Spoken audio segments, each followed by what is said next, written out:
from Kenya, and I am a municipal manager for a municipality called Thika, which is adjacent to the capital of Kenya, Nairobi.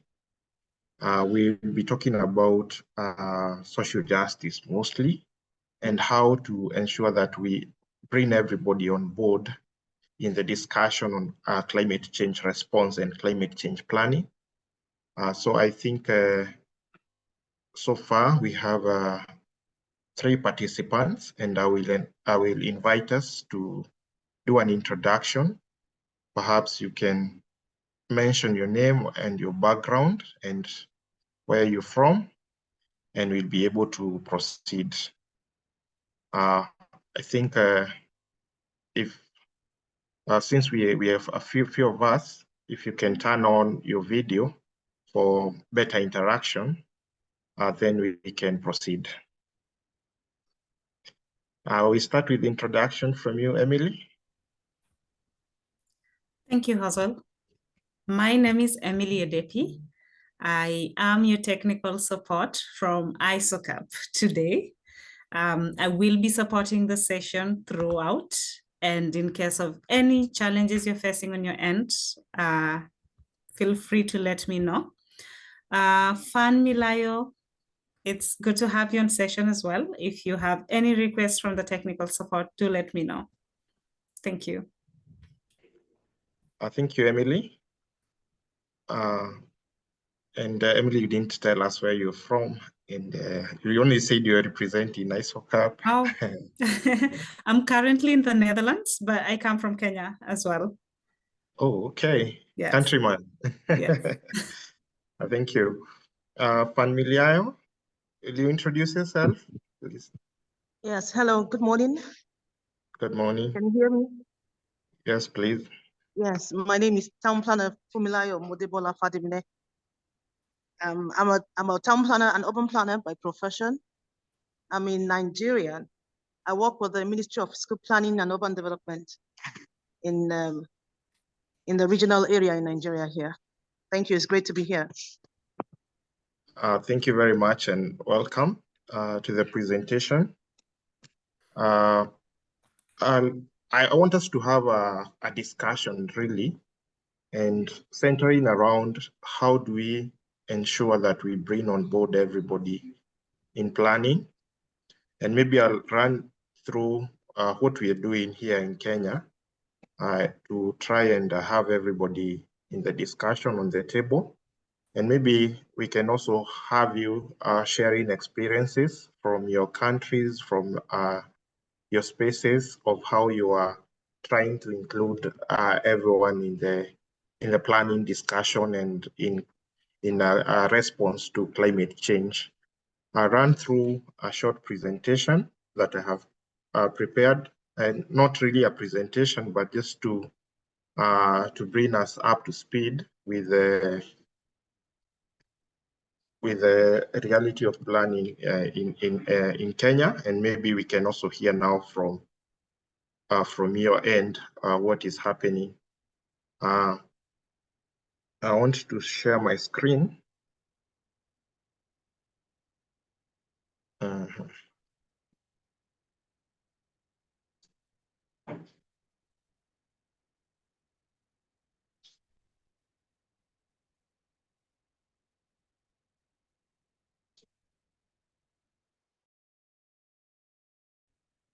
Okay, so we're talking about climate responsive planning for equitable places and communities. And we are talking about the Kenyan context and also the context from your different places. So when you think about climate change and the effects of climate change, and you think about Kenya, whatever you're seeing on your screen is the news headlines that we are getting every day. Death toll from landslides, climate change related disaster, flooding everywhere in the coastal city of Mombasa. In the north, where it's a bit dry, we're experiencing heavy downpours and long extended periods of drought. So actually Kenya and the rest is among the rest of the world in feeling and the effects of climate change.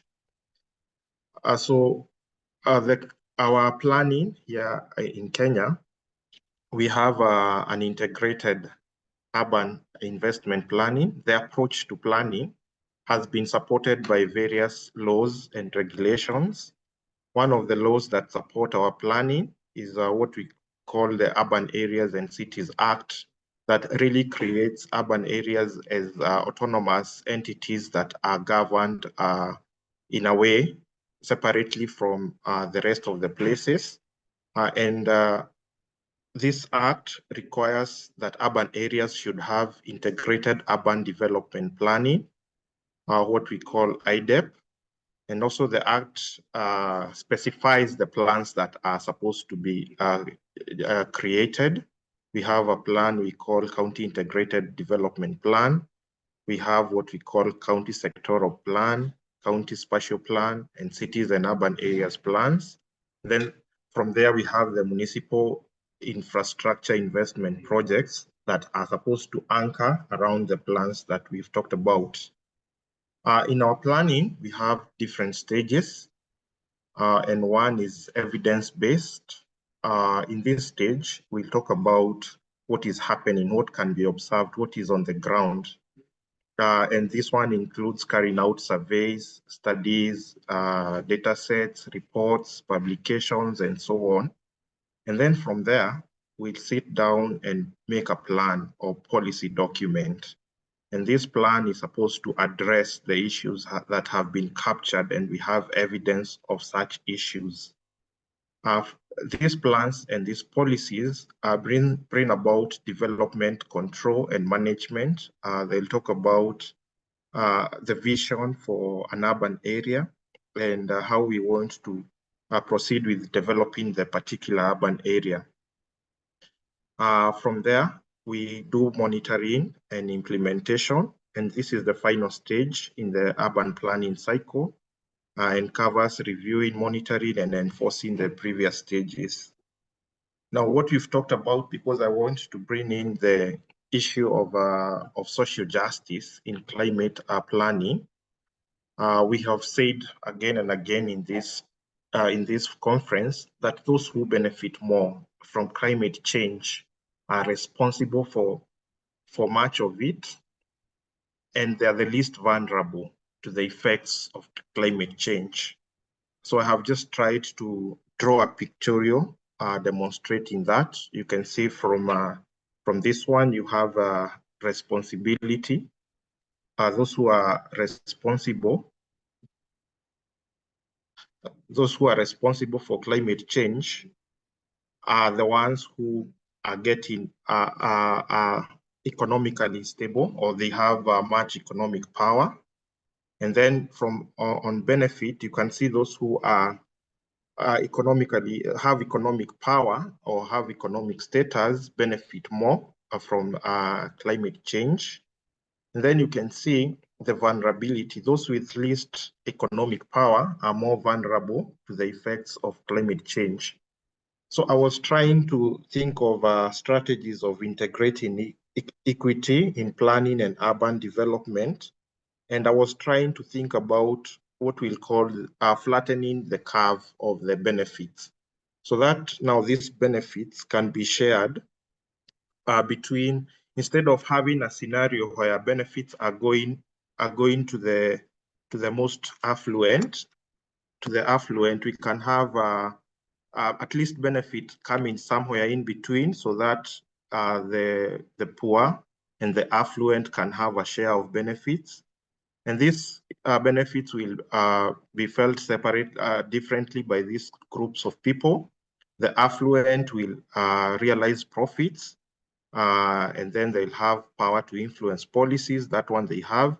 And then with that, they'll be able to come up with resilient infrastructure.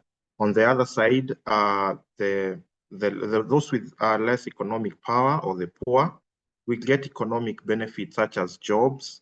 We could also talk about financing for various projects that they might have in response to climate change. And then they'll have power to influence policy and planning decisions. And then out of that, they will also be able to create resilient infrastructure. Now, to enable this model to work, we must bring on board public participation, and effective public participation will be supported by civic education. In yesterday's forum, I had a speaker noting that some people do not even care about this discussion on climate change because then they have other more pressing needs to meet their basic needs. So if someone has not met their basic needs, that is food and shelter, etc., they will not feel so much pressed towards coming up with participating in a climate discussion. But if we are able to offer these people education, tell them that climate change matters, climate change affects you, then they will be more willing and ready to participate in this discussion and in these decisions. And out of that, we'll come up with policies that are favorable to the less fortunate, the poor, and policies that are also favorable to the affluent. And the result of this will be reduced inequality. And with reduced inequality, we will ensure that we are coming up with sustainability. So as I have said, the strategic inputs for integrating equity will be knowledge. Through public participation, we need to educate people on how they can access data about climate change. They can have information, they can read about projections, reports, and they will be able to understand everything around climate change. When we give them knowledge, we'll also empower them with the capacity to participate. These people will be given whatever is needed or facilitation that is necessary for them to come up and talk about their issues and to talk about solutions. And then from there, we should be able to come up with institutionalized public participation. This is where we will enshrine public participation in law, regulation, and policies that establish mechanisms for involving public in decision-making. Now, we have been using this model in Kenya, and the community has really been participating in proposing plans and proposing projects that should be carried out to support them respond to the effects of climate change. What you can see on the screen now is an example of a community, this community, and they were really struggling with the issue of flood. They had forums where they sat down and they discussed the issues that they were facing, and they had homemade solutions. They proposed that we can do proper drainage systems, stormwater drainage systems, and we were able to intervene as the municipal government, and we came up with this project. We had our technical people, our engineers, go down to the place and design a stormwater drainage system. And we were able to solve this problem, and a lot of benefits were realized by that community. So with this model, ladies and gentlemen, I'm proposing that out of this forum, we will be able to think about practices or good practices of ensuring that we are giving people an opportunity to participate in this discussion. We can come up with strategies of ensuring that everybody is brought on board in this deliberation and in this discussion about climate change. So with that presentation, there are those who have joined as we were moving along. I'll give you an opportunity to introduce yourself, and probably you can give your views and your feelings and how you are ensuring that there is social justice in climate response in your areas of jurisdiction. So let me stop the share now.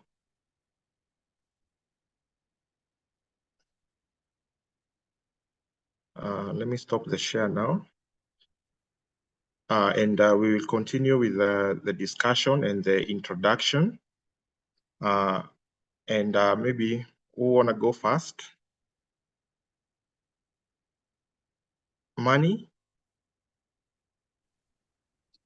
Hi, Hoswell. I don't know if you can see me. I don't know why I can't see myself now on the screen. Can you hear me? I can hear you, but I can't see you, Patricia. No, it says virtual background loading. I'm not sure what's going on. Hold on. Okay, anyway, maybe, okay. Now I can see myself. Can you see me? I can see you too. Thank you. Thank you for your presentation. So just perhaps a bit of an icebreaker, and without knowing Kenya well enough, it's more out of curiosity. So if I understand correctly, there's a lot of internal migration and there's a lot of affluence to cities. So I wonder how your framework on equity and just transitions deals with the ones that are just arriving or quite not there yet. It's a really broad and challenging question, no? But I just thought, I was curious to hear if you had any views on this issue of transient populations and how you address their needs. Thank you. Thank you, Patricia. And in fact, whatever you have noted is indeed true. There's a lot of internal migration, people moving in from moving into the municipality, for instance, Thika Municipality, where the manager from different parts of Kenya, and also coming in from different other places within Africa and outside. And mostly these people are coming in to live in urban areas. And this has brought a lot of pressure on the infrastructure, the urban infrastructure. It's really pressed, and it's inadequate. So as a municipality, these are the discussions that we are having, because we cannot stop people from coming in, but we need to accommodate them, and we need to give them good living conditions. So we are really exploring areas of financing so that we can continue building our urban areas in terms of infrastructure. We are reviewing our plans, maybe to see whether we can revise the spatial plan so that we can create spaces to accommodate more people. We have a challenge in the issue of housing. But the government has intervened with coming up with an affordable housing project. And this project is being run within municipalities. So these are some of the discussion that is happening, and some of the response that we are putting in place. And as I noted above, as I noted in my presentation, we are encouraging a lot of public participation. Our constitution, which was enacted in the year 2010, really comes strongly with encouraging or enshrining public participation in policy decision implementation. So even for these people, the visitors, these people who are coming in, we are giving them a voice, and we are asking them, how do you want to live in this country? How can we structure? How can we build? So there's a lot of discussion.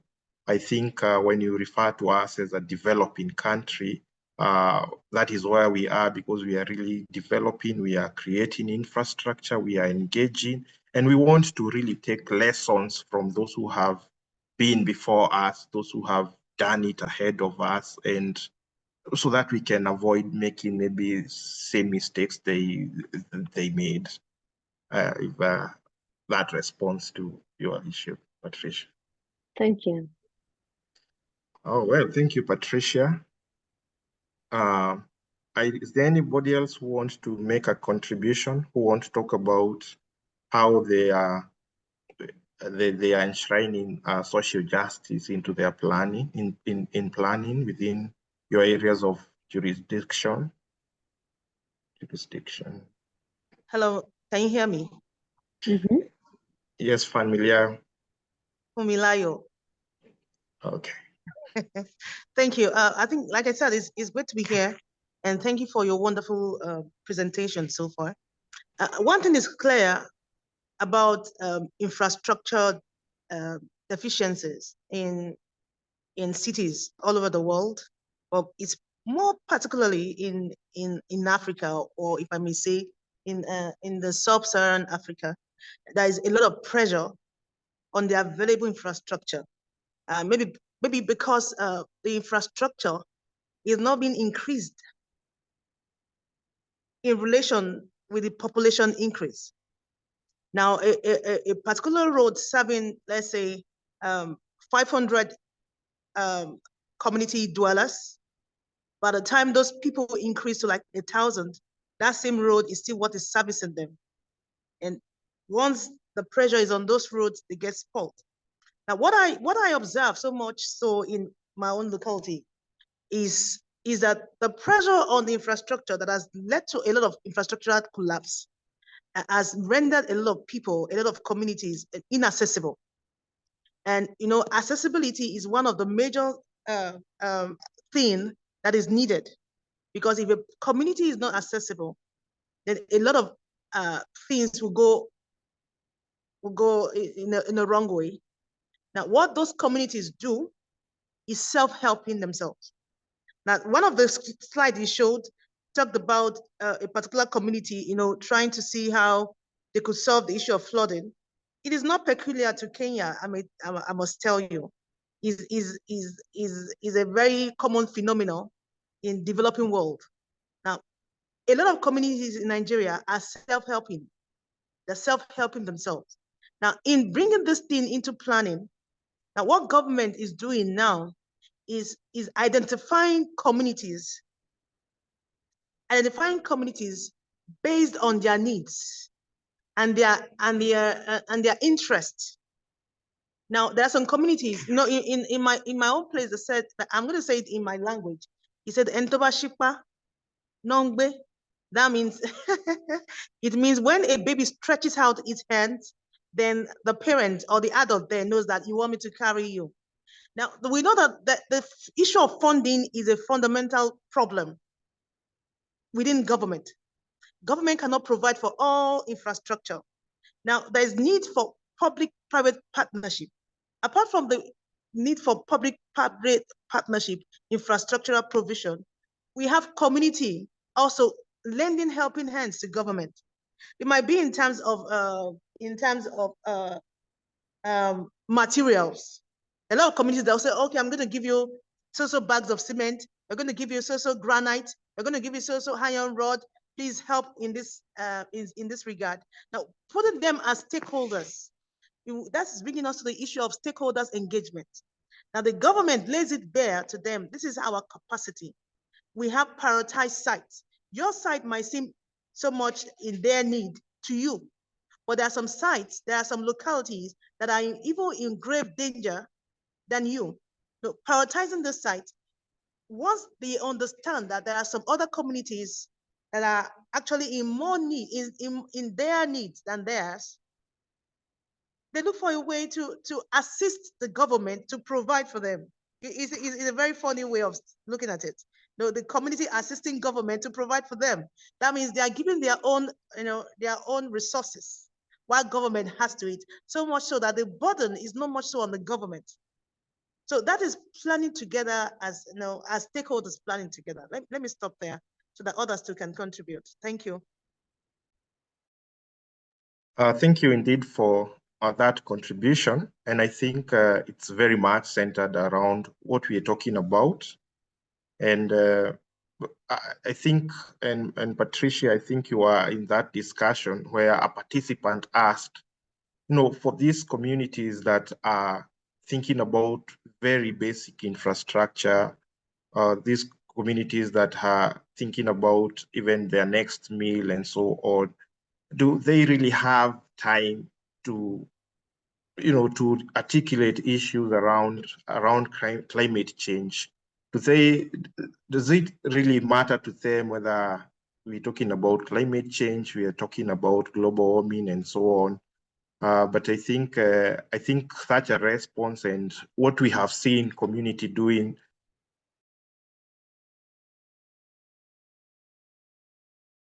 that proposed an entire project. They had their own people living within the estate, they had engineers, they had everybody, and they were able to sit down and they were able to discuss and to decide this is our most pressing need.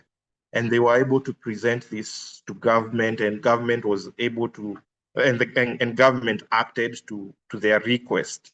So I think when we empower communities to such a level of discussion, when we give them platform to really say what is their development priority instead of imposing to them what we think should be the case, I think we are much better. We are much better with that model. Yeah, if I may, I think you have a great point there, and on a couple of thoughts. So on the one hand, this idea of the co-production of planning, co-production of knowledge, it's perhaps even more an urgency or a way forward in the global south than in the global north. Because, as you were saying,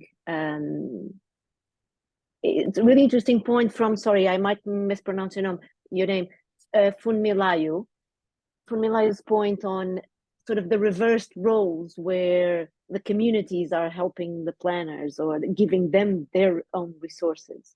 So this idea of the co-production of planning, I think it's a very powerful one for a particularly resource-strained and where urbanization is happening at such a fast pace. I think that's a very distinct and unique aspect of some parts of maybe sub-Saharan Africa.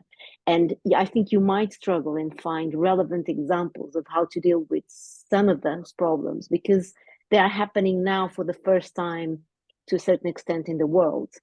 The pace and the scale of urbanization is not similar to what happened during Industrial Revolution in England, or so it's very unique and it requires, I think, unique solutions that could be globally thought of together, putting our mind power, brain power into it. But I think there's something unique about what you are going through, what you're describing, particularly in the context of climate change, which is new and unique, the extreme weather events that we're living through. So maybe if those communities might not have the time to articulate the problems using these sexy terms, as we called them yesterday on a separate discussion, they are feeling very significantly the impact.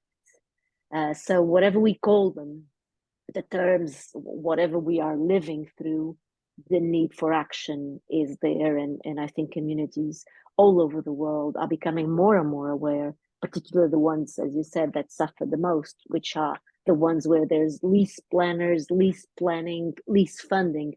And just to finish, that's why I shared this document from OECD and the Lincoln Institute on land value capture, which is a sort of a toolbox of instruments. You might be familiar with them, where you try and capture some of the land value created through private development for the social good. So they have done this work of compiling what 60 countries across the globe are doing. I went to check and Kenya is not there yet, perhaps because you don't have yet land value capture policies implemented or because they couldn't reach out to planners, but something perhaps you want to link up with for future rounds of this document to see if Kenya can benefit from some of these strategies. Yeah. Thank you, everyone. Yeah. Thank you indeed, Patricia, for that contribution. And I think that is the discussion and we all agree with your point. 𝗨𝗪𝗪𝗪, you're lifting your hand. Yes, thank you very much. Now, we are talking about climate change and the role of both the government and the people. Now, you made mention of something. You said a previous session that someone asked that someone that couldn't provide for his own daily needs would not be interested in the issue of climate change. Now, either one can provide for his daily need or not. Climate change should be on the front burner for everyone. Someone that eats and someone does not eat, if there's a flooding, it will affect both of them. It won't say because you have eaten, so you have enough stamina to withstand the flood. No, I think that one should be an issue. Now we have a lot of flooding this year. I'm not really familiar with what is happening in Kenya, but I know in Nigeria we have a lot of flooding issue this year compared to previous years. Now, one of the major contributing factor to this flooding is the issue of waste management. Apart from the dams that was released in some other countries that had the inflow of water coming to Nigeria. But if the issue of waste management had been tackled, that we won't have a lot of flooding issue. We won't have the severity of what we are having today. Now you see an ordinary person going by the roadside, eating biscuits or snacks, and the first thing the person does after taking the snack is throwing the pack in the drainage. And when there is a flow of water coming in, the drainage is already packed with so much debris that the water overflows its bank, goes over the road, spoiling these roads. Now, if everyone takes it as a matter of responsibility to take care of the environment, there's a community that I'm aware of here in Nigeria that mandates all its landowners to ensure they do drainages in front of their houses and to maintain such drainages. Either you're the one that caused the debris to be there or not, there shouldn't be any debris in front of your house or in the drainage in front of your house. If such mentality, is propagated, or if everyone has that kind of mentality, then the issue of drainages blocking, causing overflowing of the drainages, causing flooding and all the roads getting spoiled, won't have such. So particularly, let me conclude by saying this, that everyone should be responsible enough in taking care of our environment, because we are all stakeholders in the climate change matter. Thank you. Thank you. And I think you've brought in another important aspect in this approach, which we're not talking only about the engineering, the planning, the infrastructure building, but we're also talking about behavioral aspects, social aspects. And that's why I was talking about, because we've had projects that have been funded by, financed by World Bank and so on, but they do not, they only finance infrastructure development, but we've not had anybody intentional in financing civic education, which is an important component of responding to the effects of climate change. We need to get to a point where we can have these people brought in together, and they are talked to about waste management. They are talked to about how different strategies of responding to waste issues, some of them which are behavioral, some of them which are social. So I think that point is very important, and we can take the discussion to that level.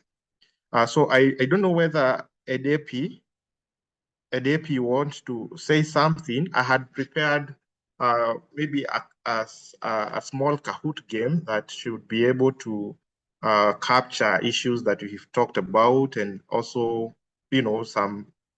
some fun things within the game. And if we can have 𝗨𝗙𝗙𝗍 give her contribution, then we can, instead of having the breakout session for discussion, we can do the Kahoot game because we have like 10 minutes to go, and then that will be done. I'll also be sharing that document and maybe that document on strategies, just strategies of ensuring that everybody is participating in planning that we are using here in Kenya. Maybe you can you can edit the document and give your contribution. I'll be able to see it on my end, and I think that will be useful so that we can capture everybody's contribution. So 𝗨𝗙𝗙, do you want to say something? And Irini?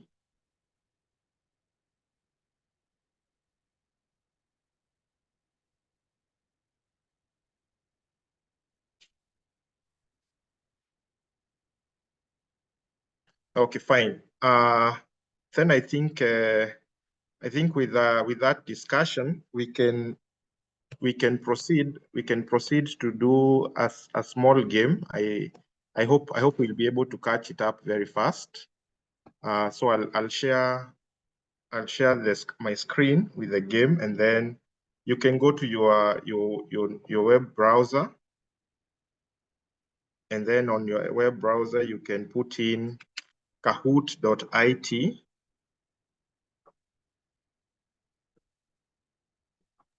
Hoswell. Yes. Yeah, that's what I was about to suggest. If you wanted to put it on the chat box. On the chat, yeah. So that we could copy it. No, I think you just did, didn't you? Copy link. I'm going to try it out. This is the game, the 𝗨𝗏𝗪𝗏. Okay, yeah. Put it on the chat. Climate responsive planning.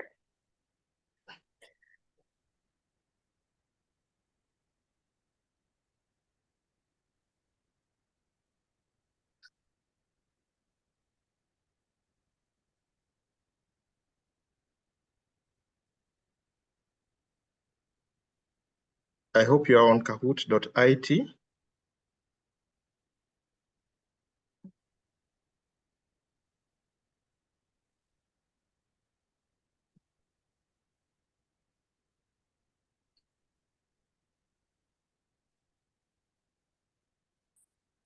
I went and clicked the link and it took me to a Google Docs. Is this Yes. where you want me to be? No, that's a different one. So the one on Google Docs. I see. Okay. Contribution. So let me go back to the chat. And go on this Kahoot. Okay, so we need a game pin.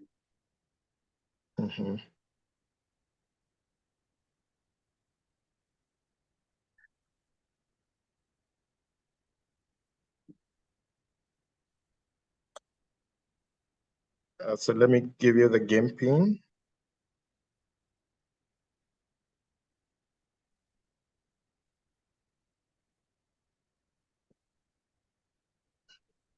There you have the game pin.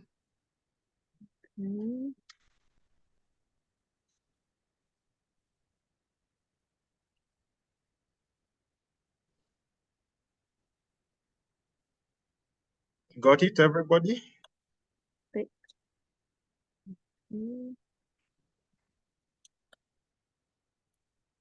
It's okay if you all turn on your mic so that we can communicate. Okay, I'm in. I haven't gotten the pin yet. Sorry? Oh, okay, I haven't gotten the pin yet. Oh, 1439758. All right. 58. Yes. They are different, sorry, yeah. We have two already. Diane and Patricia are in. Anyone else coming in?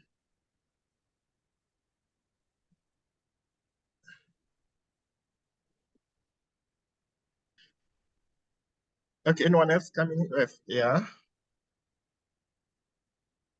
So I think, are you ready to start the game? I think we have 3 participants already. Yeah, I'm in the game now. You're in the game, yeah? Yeah. So I'll give a reward for the winner, and I'll present it when we meet for the conference in Canada. I'll bring something good from Kenya. So you ready to start? Yeah. Okay. So we are starting now. Kahoot at work, climate justice and other fun things. In 3, 2. No pressure. 1, go.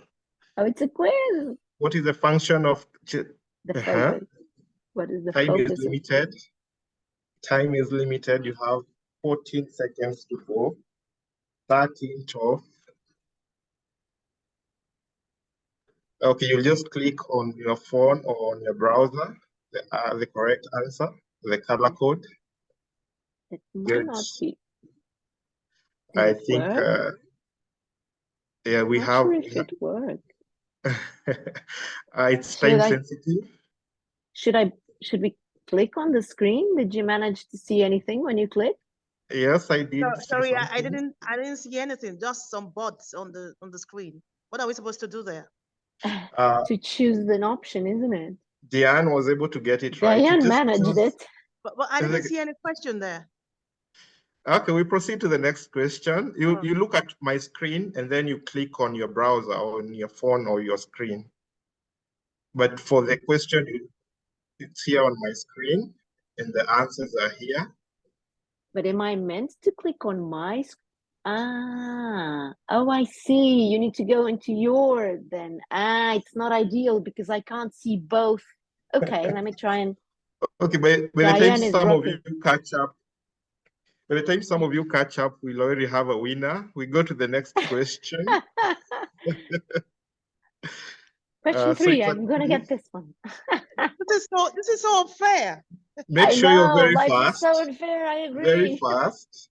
No, very fast see in them, answering. baby. Click on your phone, the correct in 4 seconds, 3, 2, 1 second. Hold on, no. Okay, we proceed to the Time's next up again. question. Jayan is getting it right. I don't know what's happening to the rest of you. Okay, we proceed on to the next question. Be very fast. Time is limited. Some question, just 5 seconds. We go on. It's a quiz. Good. Okay, the answers are there. Click very fast before it disappears. Click on your screen very fast. Okay, and then we proceed to the next question. The next question. So now we're playing. Which of these is a cause of climate change? Deforestation, all of the above, food production, power generation. Click very fast. Very fast. Okay. I don't know whether some of you are getting it, but somebody is surely getting it. The next question, that's the scoreboard. Diane is leading. Patricia, you're still lagging behind. Which is the capital of Kenya, where I come from? Zanzibar, Songea, Nairobi, Dodoma. Click very fast. Okay. Then we proceed to the next question. I'm just clicking blindly. Patricia has gotten something finally. Okay, I saw some Dutch things on safari in Kenya. Amazing, incredible, remarkable, amazing, or amazing. What is this? Click very fast. Amazed. No, I just clicked something. Okay, we proceed on. This other question is supposed to help us understand Canada. Is the capital of Canada in Toronto? True or false? Very fast. Okay. Good. I think we go to the scoreboard. And on our scoreboard, we have Jayan at 4,614 points. Oh, Patricia was able to overcome 𝗨𝗪𝗪𝗖. We're all on the podium, I think, because there's only 3 of us, so we can share the podium. Well done.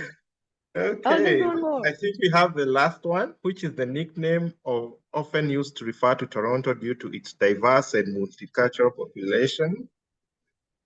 5, 4, 3, 2, 1. Okay. Climate justice and other fun things. We have number 3, 𝗨𝗪𝗪𝗖, number 2, Patricia, and we have our winner, Diane. So what is the name that Torontonians are called? It's called the melting pot. Melting pot. Okay. Yeah, melting pot. Yeah, see the summary. Brilliant, very enjoyable. Very enjoyable. Yeah, it's a fun game. It's a fun game, or if we have access to both screens at the same time. Exactly, it does help to see both screens. So yeah. Yeah, so there was a tough question on the nickname of Canada. Nobody got it. 33% got focus on What is the focus of climate change, social justice? That one you're able to get. And that's how we performed. So let's see the full report. The full report is coming onto your screen now. Yeah. So I think we had fun in the game. Indeed. And you did? Indeed, yes. Yeah, so I think it was a good break, and we tried to get questions. One, I wanted you to understand my country, Kenya. That's why I was talking about the amazing things that are here to be seen. So you're welcome to come for a tour, and you'll have a good time in Kenya, in Nairobi particularly. We have a national park at the capital, which makes us very unique. And we will continue with the discussion and the debate about climate change. Yeah. So on the link I shared for the Google Doc, you can click on it, and then you can maybe edit or add something on top of what I had said there, and I'll be able to appreciate that as feedback. I think our time is done. We are at 2 p.m. and the other sessions, so we'll be fair to other session participants, and or maybe some of you want to get into other sessions. So I say thank you for the discussion that we've had, and I think we will keep the conversation going, and we look forward to more interaction. Excellent, lovely interaction. Thank you. I think all of us can turn on our cameras for a group photo. Oh yeah. Yeah, turn on our cameras that would be lovely. Photo. Yay. Emily, you're able to take a group photo? Edepi, Diane, and Erini, are you able to turn on your cameras? And you people are looking awesome. I think I was in a discussion with ladies, and it feels great to be here. Beautiful, beautiful. You've been able to take the photo? Good. So thank you very much. And Patricia, you have a final word? If I have any final thoughts? Sorry, I couldn't get that. No, just very enjoyable, and I hope to continue this conversation. Yeah, because my final thoughts would be very long, so I'll give it a no for the time being. But thank you for the opportunity. Look forward to continuing the conversation. Thank you. See you all in other forums. Thank you. Yes. See you. Bye. Good.